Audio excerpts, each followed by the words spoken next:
I love Veritone. I know you've been there for a couple of years. You're the director of product at Veriverse, which is a very exciting new development that's happened because of the partnership with Stats and Veritone. And so I thought, I got to grab Cory, bring you up. If nothing else, just selfishly, I got to know more. Yeah, that's great. It's a pleasure to be here, honestly. And so, little color around our Veriverse portfolio. We do everything from synthetic voice to NFT minting. So it's really kind of a Web3 and also creating avatars and synthetic audio. So to your point, with our partnership with Stats Perform, we've got a pretty significant new product and offering that we're looking to go to market with. Right. Now, talk to me about, you've been on staff for a couple of years, but this has been the focus for 6 months. So just like from a personal take, what was the transition like from what you did to taking on this responsibility? Yeah, I think it was pretty similar roles, right? And so it's really kind of using creativity and kind of problem solving to find some new opportunities in the market. And so on a prior team, I was more focused on our platform, which is AIware, which does everything from transcription, translation, and automated workflows of AI data. And really kind of applied that to this synthetic audio and synthetic media concept as well, working with Stats Perform. So it's another data input for our platform to do some really interesting things with. Right. And so what is the end result of what's been built, and where is the product at in terms of to market, right? Is it MVP, proof of concept? Is it to market just to enterprise, or it can consume? So help me understand where we stand. Yeah, great question. I think really the important thing is we've been in the synthetic audio space for over a year now and counting. So we have built up a pretty good amount of expertise in that space. We have really great relationships with the voice talent as well. And so I think from an initial stage, we are very early in the process. Actually just got to see a demo from our dev team on a call about 3 minutes ago. Wow. And so they've built some pretty cool things that basically help us to take this raw event data from Stats Perform. So imagine it's a player ID, it's an ID that represents they made a pass, an ID from the concept of I made that pass with my left foot. And so what we're doing is we're taking all these facts and data components and actually expanding that out and proliferating it into dialogue. And so we're using NLG and other AI models to help us do that. So it becomes, he shoots, he scores, shot low and left away from the net, and those types of things. And so it really kind of adds that dynamic kind of capability and engagement to the content that we're producing. And we can do it in real time at scale. So it's not just one game, but it is the entire World Cup where they're playing multiple matches at once. And then again, because we are doing this at scale, the customization opportunities that are available are just, it's almost through the roof. But we are in the early stages here, and so it's really exciting to see and kind of ideate where we can go next. Okay, so let me give you a scenario, and then you tell me the tech's there, but it takes customization, or the tech is X months, seasons, years away. A future Wimbledon happens. You happen to synthesize Serena Williams' voice and Andre Agassi's voice. And while the event is going on, there's multiple tennis matches all over the place at the same time. It's being live streamed to the whole entire world. And Veritone gets contracted out and say, Serena and Andre, they simply can't do everything at once, but we've worked it out to get their synthetic voice, and we have maybe partial live crowd, partial synthetic crowd. And so what we want, here's the end result we want. We want Andre Agassi and Serena Williams to be the sports announcers for every game at the exact same time, and we want what they say to be based off what actually happens on the tennis court, and we want nobody to be able to know that it's synthetic, even though we might tell them, but we don't want them to feel like it's synthetic. And how soon can we turn the key on that? And what is our expectations for what it will be like the first time we try it? So if they came to you, unlimited budget, you know what I mean by that? But reasonable, they're ready to pay for the value. Is that the type of thing that Veritone's ready to talk with people about? Oh, absolutely. That's incredible. Yeah, so we've actually done a pretty significant proof of concept and initial development phase that really does actually create the synthetic voices, applies the actual sound effects. So if there's a goal, there's a collective enhancement and cheering, there's the background chants and drums that are going on constantly. if there's a near miss to a goal, we can have the collective audience groan in the background and say, oh, you know, it was a close shot. And so all of these things we've actually built for the POC and the demos that we're creating so that we can actually understand, A, how quickly we can turn that content around from those facts into dialogue.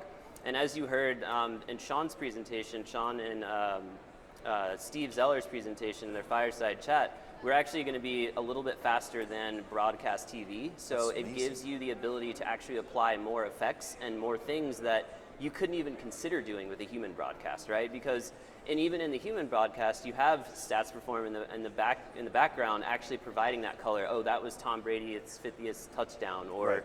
you know, this is because the stats are all there for them to pull. Exactly. Yeah, because like Trent Dilfer, he and I have started some businesses together. He, obviously, quarterback that won a Super Bowl with the Ravens, Ray Lewis's first year, and he was on ESPN for a long time. And I knew his main guy that would feed him stats, and I didn't know, but like those sportscasters have 1, 2, or more guys that are constantly feeding them stats so that they can speak, but that wouldn't be necessary in this regard. No, but in reality, as you just described, it's the same content. We are just taking the human out of the loop and creating that same type of engaging experience through audio and visual in that real-time format. And so I think the point that you brought up is we have McEnroe and Williams, they're commentating on these tennis matches, but let's say, you know, I want my favorite musical artist, in a soccer example, when there's a goal, I want them to do like a specific thing. And so now we're talking about engaging in a personalized delivery of sports media at that individual level. So it's really, I want my goals to sound like this, I want this person to commentate, and it doesn't just have to be McEnroe and Williams, it could really be anyone that is partnered with us and has their voice on our platform. Wow, wow, wow, wow. Okay, can you explain a bit about how this works with celebrities? Because it'd be easy for somebody to listen to our conversation and be like, who said that Williams and McEnroe want to announce the entire Wimbledon? Like, just because you have access to his voice, how do you know that? Okay, so it's more than just a contract, right? It's not just that you buy their voice, you do whatever you want with it. There are things to honor and protect the celebrities and those that people like to listen to. So can you walk through this process a bit and how Veritone works so that people understand the incredible amount of things that happen under the water for the tip of the iceberg? Absolutely, and that's a great point. The ethical use of the voice models is our top priority, right? Yeah. And so in order for our voice or these voice models to be leveraged, we actually have a verbal and written consent process that occurs. And in the case of, you know, someone's posthumous on their estate, we can go to them and actually get those same type of rights for that content. And so now you're talking, Stats Perform has 100 years of sports data. We have the estate permission from some of the most prolific and familiar voices, so we can recreate content from in the past. Right. But to your point, you know, in that state, usually in the agreements there are specific use cases, and in a lot of cases, voice talent will have conflicts of interest, saying, oh, well, you know, I actually did a true recording with CVS, and now Walgreens is like, hey, I want you to produce a synthetic ad with this voice. Well, we wouldn't be able to do that because there's that brand alignment that they're looking to maintain. I see. But from the flip side, now you can actually, as an organization, you can obtain rights to a voice and create digital personalities leveraging those voice models. So it's really about like unified communications with the same voice in multiple channels. So Web3, maybe you have an avatar experience, maybe you've got the same voice on your IVR, maybe you have digital assets on Web2 that's just kind of go and click and point. Yes. So it's really, I think it's just going to open up a significant set of opportunities for both brands and the voice talent to drive new chances for revenue and new ways to your eloquent point, be in many places at once without having to go into a studio recording booth. So on many places at once, let's say that arguably the Olympics is the biggest sporting event of the world. World Cup might be bigger, but let's just say the Olympics is because most countries participate at a similar level of effort. Yep. So therefore, we know that the Olympic broadcasters are broadcasting in several dozen, maybe 100 plus languages. So what is the opportunity for the world's greatest broadcasters, maybe those that brought the Olympics to us in the 1940s, the 1960s, 1980s, they're no longer with us, but us and our parents or grandparents have this affinity for them and their voice, and there's a certain level of trust and comfort to them, and let's say that they have their synthetic voice made. I understand that Veritone can make any synthetic voice that is naturally in English, but then make a French, a Portuguese, a German, a Russian version of that voice. So the question would be, what is the opportunity for that Olympics 2028, 2026, to potentially be broadcast by some of this talent that you've acquired the rights to their voice and gotten the approval, to not only have them broadcast the Olympics in their voice, but to broadcast it in their voice in multiple different languages, so that the whole world could partake of this, new and unique way of bringing sport to life with those that we trust most to tell us about what's happening in that moment.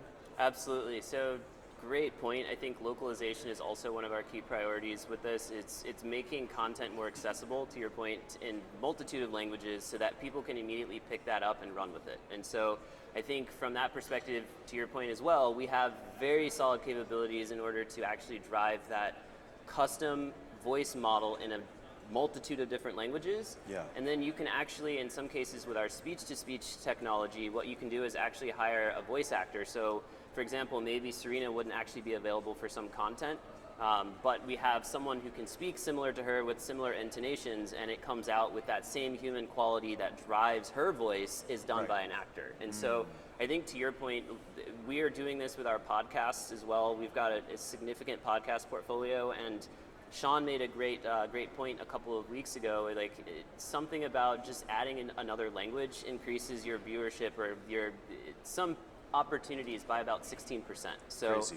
if you're kind of thinking about, now you have two languages, there's a whole new plethora of opportunities out there for Amazing. you to both expand your brand and your voice, but also to kind of provide knowledge and information in places where you probably couldn't have in the past. Wow.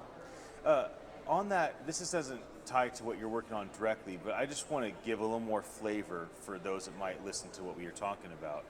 So if you took like a major content creator, so let's say an Oprah Winfrey level, right? A Russell Brand level, a Brene Brown level, anybody in that field, like the Joe Rogan level, have a real world stage at this point. And they say, okay, make my voice and take all of my polished content, and I want you to make that in the dozen top languages.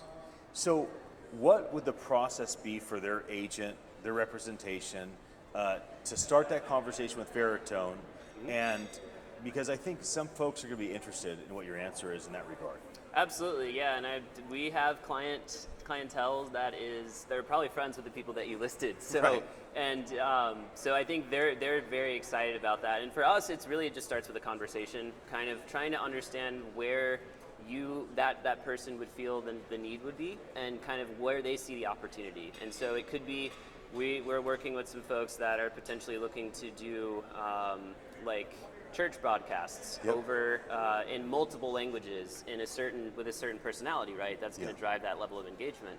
And so for us, we just like to understand where they want to go, kind of what success looks like, and then, to your point, depending on the level of automation or scale that they're looking for, then we would start to apply and understand the technical patterns that we'd want to implement in order to solve that. So, for example, in the Stats Perform example, we are literally turning these fax data around in a couple of seconds, right? And so depending on what the need is, we're applying those sound effects, we're doing post-production sound effects, and all of that's happening very quickly.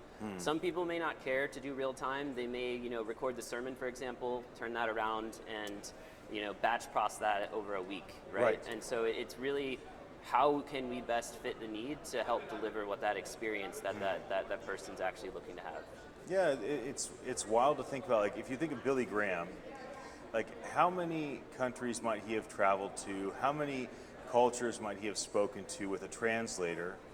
And if you could imagine pulling maybe what would be considered by his, family estate, his best message on the continent, of Asia, this best message on the continent of Europe, and then imagine that message from 30 or 40 years ago being translated to all these different languages, but it's his voice speaking. This is the type of developments that Veritone is bringing to life. Absolutely. Yeah, and that's great points. Great points. I had this funny thought as we wrap up. When you were explaining some things, I am blown away. And I was like, I just imagine like we made a voice for Pete Erickson, who runs this conference, and he's like, announcing our conversation. And right now, Ian is blown away and has no idea what to ask next. That's one of our engagements too. We're working on audio descriptions and other backgrounds for media and entertainment companies. So to your point, when someone's at the airport and they announce, next flight out of gate 32, that could be a synthetic voice that's producing that. And so it's really, to your point, the opportunities, it's just crazy what's out there and the opportunity that's available. Yeah. Well, it was so good to sit down with you, Cory. Oh, it's my pleasure. If people want to find out more about the product that you and your team are developing, and it covers more than we're talking about with sport, right? You talked NFTs, you talked metaverse, on and on. Yep. What is the best way for them to learn more or potentially reach out either as a potential client or a partner or something of that regard? Yeah, great question. I think we just released a new website called veritonevoice.com. Okay. So that's going to be very specific to our voice products. Yes. We also have a website called Veriverse, or they can just go to veritone.com. That's a great place to start. But there's going to be a plethora of samples, examples, how, to your question, how to get started, what's a workflow look like. Yeah. Most importantly, there's some call to action so they can fill out some of their contact information and send that over to us to get the conversation started. Right. Excellent. Yeah. Well, it's so good to sit down with you. So My glad pleasure. that you're here. Absolutely.